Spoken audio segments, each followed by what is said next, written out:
Bienvenue sur Fleur d'Avocat. Je suis Lila Louise Maréchaux et dans ce podcast, je vais à la rencontre des avocats bien dans leur robe. Au passage, Fleur d'Avocat, c'est aussi une newsletter que j'envoie chaque dimanche matin. J'y raconte le développement de mes activités et j'y partage aussi de l'expertise, notamment en matière de communication et de marketing. Vous pouvez vous abonner depuis le site fleurdavocat.fr. Place à l'interview, je vous souhaite une bonne écoute. Il en est ressorti... Alors déjà, je trouve que le processus en tant que tel, enfin vraiment le moment de switch, ça a été assez important pour moi. Je pense que ça m'a vraiment ouvert les yeux sur quelque chose. De toute cette phase de je sais plus comment on appelle ça, d'expérimentation, ou en tout cas on essaie on prend un projet qu'on a un peu défini et on va essayer de contacter des personnes qui le font ou qui sont autour, qui peuvent nous renseigner. Donc il y a toute une démarche d'aller vers les autres en fait, de sortir un peu d'une certaine zone en fait. Et moi j'ai eu l'impression que ça faisait des années que j'étais vraiment enfermée en fait. Alors je pense que je m'y étais enfermée toute seule, clairement. Mais du coup, j'ai commencé cette démarche-là, et une fois que j'ai commencé, je me suis plus jamais arrêtée. Donc, c'est surtout ça. Je pense que ça m'a déjà ouvert l'esprit sur ça, de me dire, mais en fait, il y a tout un monde à côté de gens qui ne font pas du tout la même chose que toi. Donc, tu n'as qu'à découvrir tout ça. Donc, voilà. Alors, moi, clairement, je l'ai pas dit tout à l'heure, mais quand je voulais, j'ai arrêté. J'essayais de pas, quand on me posait la question de ce que tu vas faire, je répondais pas parce que je savais pas moi-même, mais au fond de moi je me disais je suis pas avocate quoi, c'est terminé. Je pense qu'il y avait quand même ça, de me dire je peux plus quoi, c'est fini avocate, c'est fini. Mais je le disais pas parce que parce que je me disais bon on verra quoi, je sais pas du tout, je sais tellement pas où je vais que on verra une chose après l'autre. Et donc dans cette pendant Switch, il y a plusieurs choses que j'ai explorées, mais l'une des choses qui est ressortie, c'était tout ce qui était autour de la médiation. Donc c'était pas non plus totalement détaché du juridique, même si je le voyais à ce moment-là, la médiation, je me voyais pas avocat médiateur. J'avais du mal à comprendre d'ailleurs comment est-ce qu'on pouvait être médiateur et avocate, parce que ça me semblait être très différent en fait. Le rôle est quand même pas du tout le même. Donc j'avais commencé à me renseigner sur des formations justement de médiateur, mais sans être avocat. Et puis en fait, dans cette démarche de switch où on fait aussi des switch off là, des choses qui du temps pour nous sur pas forcément professionnel, en tout cas de prendre du temps sur des choses qui nous donnent envie. J'ai découvert un sujet, du coup, le sujet des aidants en fait. Donc vous l'avez découvert alors que vous en étiez une. Oui, je pense que j'avais pas. Alors j'avais le terme, je le connaissais parce que en plus en droit du travail, je l'avais déjà croisé. Donc je pense qu'il y a une partie de moi, quand je lisais un peu quelque chose dessus, je me disais peut-être, mais je l'avais vite caché dans un tiroir. Et là, à ce moment-là, je pense que c'est venu un peu plus m'interpeller, et je suis tombée notamment sur le groupe Switch en ligne, sur la communauté Switch, sur quelqu'un qui avait fait Switch et qui parlait de ça, des aidants, et qui cherchait quelqu'un pour éventuellement animer quelque chose sur un webinaire. Enfin, c'était pas très clair, et je l'ai contacté. Je me suis dit tiens, ça m'interpelle. Et on est rentré en contact, et il se trouve que cette personne en question avait un podcast sur des témoignages d'aidants. Donc j'ai commencé à écouter, et tout ça, je me suis nourrie en fait sur ce sujet-là. Il s'appelle comment ce podcast ? Il s'appelle Plan A, Plan Aidant. Plan A, Plan Aidant. Voilà. Okay. Et Plan A, Plan Aidant, donc c'est un témoignage, ce sont des témoignages d'aidants. Alors pas seulement, maintenant il y a aussi des experts aussi. Et ça a commencé à m'ouvrir les yeux sur ce sujet. Et même pendant Switch, je me rendais compte que j'avais pas parlé de ce thème-là comme ça, mais je parlais quand même de plus en plus de ma situation aussi, de m'occuper de ma mère. Peut-être même que le terme était sorti déjà, de je suis aidante. Je commençais un peu à le percevoir, mais je voyais pas du tout le lien avec le pro. Enfin, ça me semblait être, c'était quand même ma vie perso, tout ça.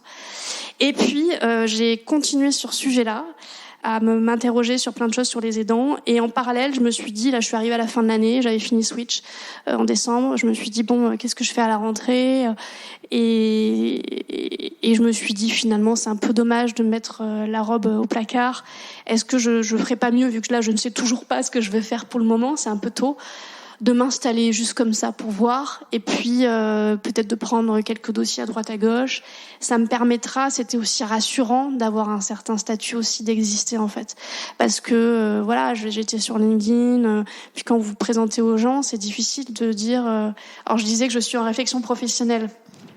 Mais c'est aussi plus simple de dire je suis avocate et aussi en réflexion professionnelle sur d'autres choses. Ouais. Voilà, c'était plus rassurant, donc je me suis dit bon, je vais faire ça. Tellement dur ce moment où on sait pas ce qu'on est quoi, professionnellement parlant, parce qu'on est d'ailleurs à ce moment-là pas grand-chose, si ce n'est un ancien avocat.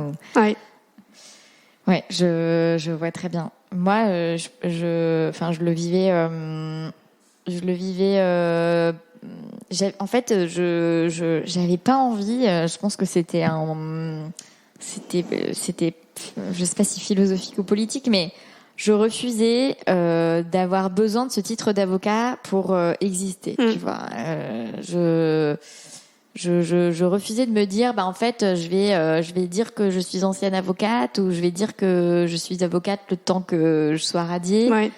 Parce que sans ça, ça veut dire que je dois. Alors qu'en vrai, j'étais plus en collaboration, que j'étais pas installée, que voilà, que je refusais ça. Et d'un autre côté, oui, du coup, ça veut dire parler de sa reconversion. Et puis même si c'est à la fois quelque chose qui intrigue, pour 90% des gens, ça veut un peu dire aussi. Les gens regardent un peu en mode pauvre petite chose qui ne sait pas où elle en est dans la vie. C'est ça. Et qui vient de traverser qui est en échec professionnel. Et il y a quand même un peu tout ce truc dans le regard des gens. Alors peut-être que c'est juste de la projection de ma part.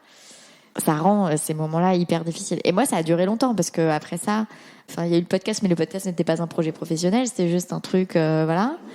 Ensuite, Sciences Po, mais en reprise d'études, je sais pas, voilà.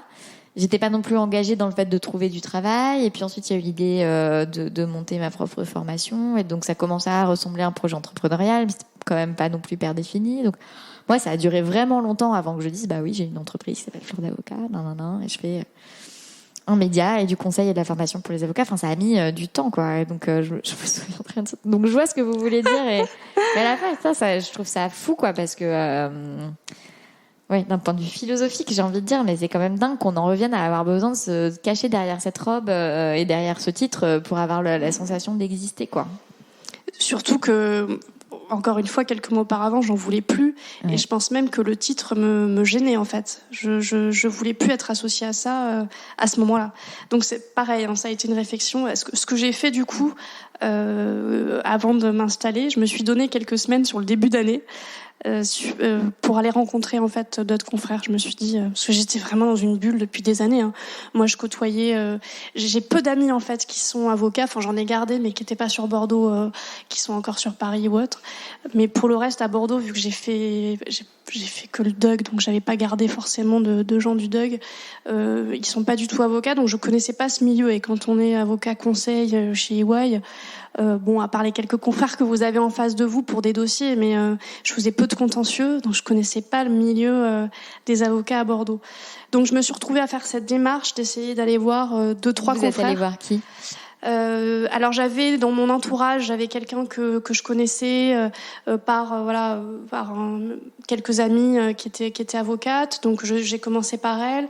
Ensuite j'avais rencontré dans ma démarche switch là, j'avais rencontré des médiateurs à Bordeaux, notamment parce que je m'intéressais à la médiation, et une des médiatrices m'avait donné les coordonnées d'une consoeur aussi, donc je l'avais notée, et pareil, je suis allée la rencontrer en début d'année, en plus qui fait du droit du travail, donc ça me permettait aussi de voir quelqu'un qui faisait un peu la même chose que moi.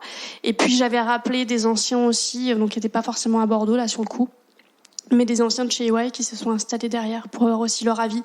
Et ça m'a permis de regarder, de voir ce que faisaient les autres.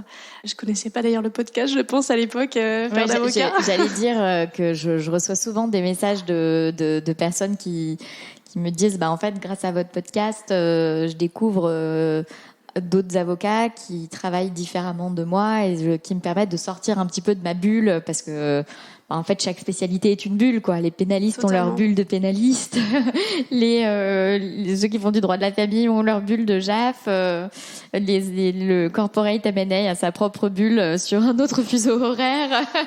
Et le pharma, enfin voilà, moi j'étais dans ma bulle beaucoup pharma et bon, même si on côtoie, il y a les autres gens du cabinet qu'on côtoie, mais ça reste quand même dans des milieux hyper homogènes.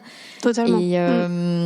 Et voilà, donc c'est vrai que c'est quelque chose qu'on me remonte souvent par rapport au podcast, que ça permet d'entendre des gens qui sont avocats mais qui travaillent complètement différemment et d'ouvrir un petit peu les horizons. Et c'est d'ailleurs pour ça que je tiens à maintenir la diversité de profils dans le podcast, parce que je pense que c'est hyper important en fait de pouvoir permettre cette non, c'est vrai que c'est vraiment aidant de voir qu'il y a d'autres manières d'exercer, et même finalement dans la même matière, parce que moi je suis allée rencontrer des gens qui faisaient les mêmes matières que moi et qui donc exercent totalement différemment de ce que moi je faisais avant, et qui exercent de manière aussi totalement différemment, je pense, de ce que je fais aujourd'hui. Donc en fait il y a vraiment totalement différemment, en tout cas oui, ça reste différent. Donc j'ai trouvé ça assez intéressant de voir ça, quoi, de me dire mais en fait tout est possible, quoi. Tout est possible. Et effectivement, ça m'a permis ça m'a rassurée quand même. Donc c'est là où je me suis dit, allez, tente le coup. Mais alors vraiment, j'ai été par contre à marcher sur des œufs, à me dire surtout pas d'objectif pour le moment. J'avais pas du tout envie de reprendre le même rythme de travail que j'avais avant aussi, hein. Il y avait ça, je m'étais épuisée, c'était hors de question que je reparte pareil.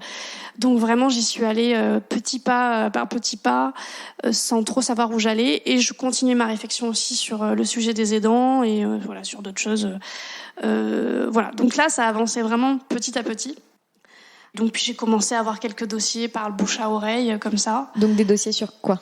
Donc là, droit du travail, moi, j'ai vraiment clairement, j'avais pas du tout envie de changer. C'est ce que je savais faire et j'avais pas envie de commencer autre chose. Toujours pour des employeurs ? Non, c'est là où la chose a un peu changé. C'est que j'étais pas dans une démarche, encore une fois, je me sentais capable d'aller faire de la prospection à droite à gauche pour aller chercher des entreprises. Je m'étais arrêtée aussi pendant plus de 6 mois, donc les clients de chez EY que j'avais quittés. Et puis en plus, j'étais pas dans ces démarches-là non plus. J'avais pas envie d'aller, c'était pas mon intention. Donc les clients qui me sont plus arrivés par du bouche à oreille, c'était des salariés. C'était des salariés, notamment parce que j'ai été en contact avec différents partenaires professionnels, notamment des psychologues du travail, qui ont pu m'envoyer des dossiers et qui m'ont dit mais c'est super que tu t'installes, je pense que tu pourrais vraiment aider ces salariés-là. Donc je me suis retrouvée à faire du conseil, du précontentieux pour des salariés. Donc tout, c'était assez nouveau pour moi, mais ça m'a beaucoup plu.